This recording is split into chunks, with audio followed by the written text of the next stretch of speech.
and do numbers 17 and 18. Solve x squared minus 6x equals 15 using the quadratic formula.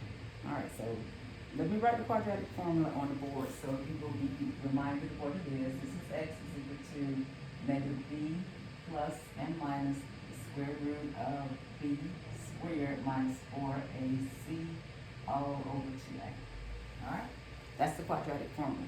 And we're going to apply this to this problem. Now, this is actually the same problem we just worked out, but we did a different method. We did completing the square. Now, I want to say that even though we did a different method, the answer should be the same because it's the same problem.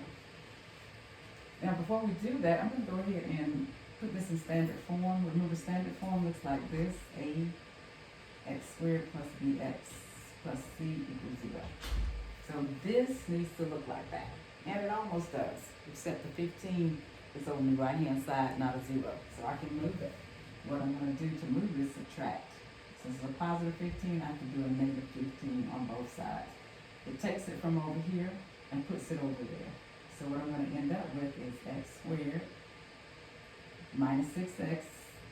But then, since I cannot combine negative 15 with this x squared or this negative 6x, I just bring it down, which is what I wanted anyway. So now we've got standard form for that quadratic. And at this point, I can identify a couple things. I need to know what is my A value, my B value, and my C value. Why? Because the quadratic formula is full of A, B, and C.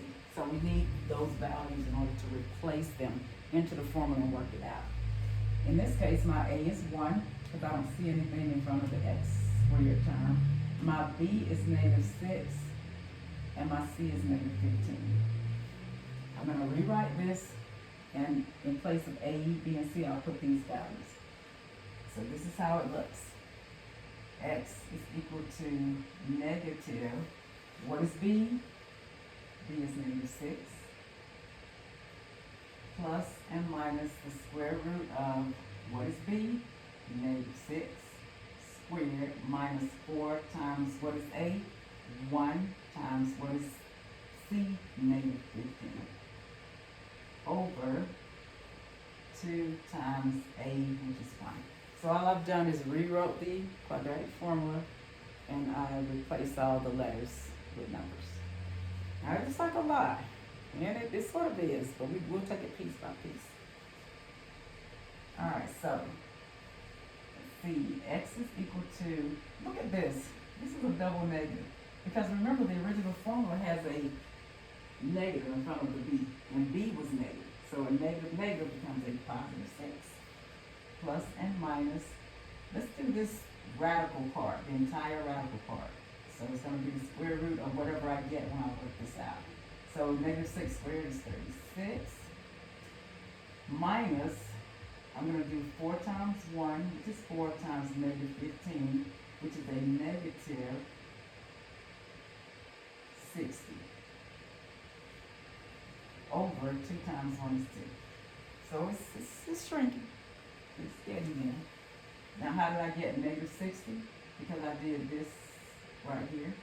4 times 1 is 4, and 4 times a negative 15 is 60.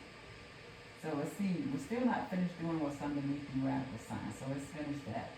X is equal to 6 plus and minus the square root of double negative again. See these two negatives? They turn into a positive. So that becomes 36 plus 60, which is 96. And this is over 2. Alright, so we've condensed it even more. Looks a little bit better. So let's take a look at this, because let's see if we can do anything with that square root of 96. And it may have a perfect square factor in it, which I think it does. So what we need to do is list some factors of 96. Let's do it over here. 96. And I'm looking for a perfect square factor. 1 times 96, of course. 2 times, this would be 48. No perfect squares yet. Will 3 go into this? Yeah. 3 times 32. Still no perfect squares. Check 4. 4 times, 24. Okay. 4 is a perfect square. So we could use that.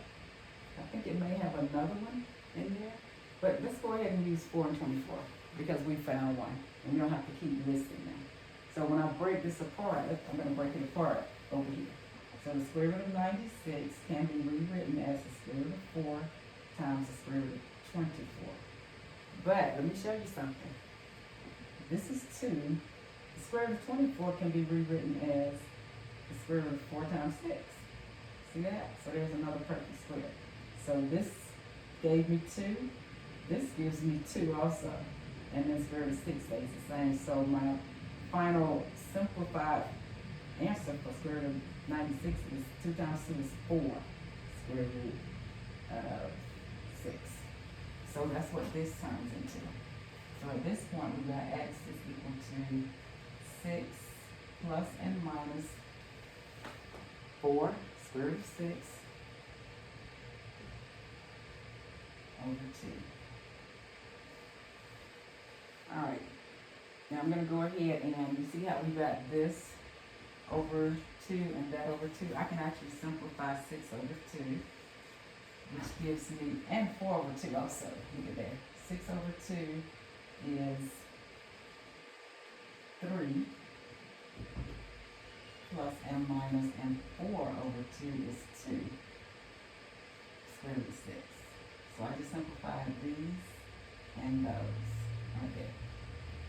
And here's my answer. Now I can write it as 3 plus 2 square root of 6 and 3 minus 2 square root of 6.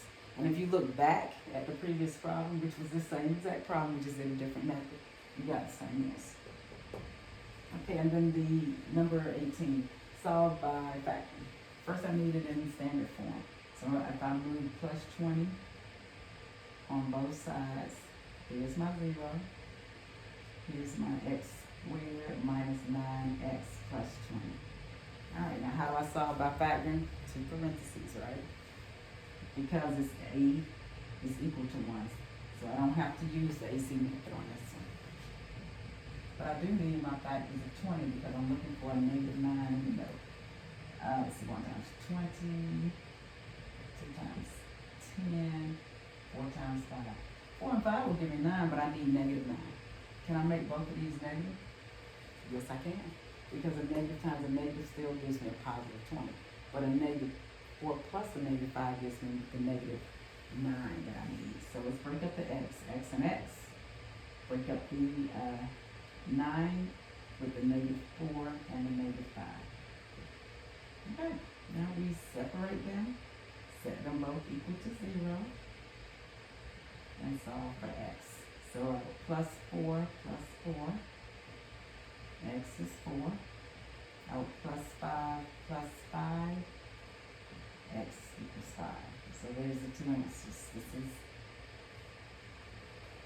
number 18. You see that quadratic formula took up so much of the board. We had to squeeze number 18 in there. And let's go ahead and do 19 and 20. We'll be complete.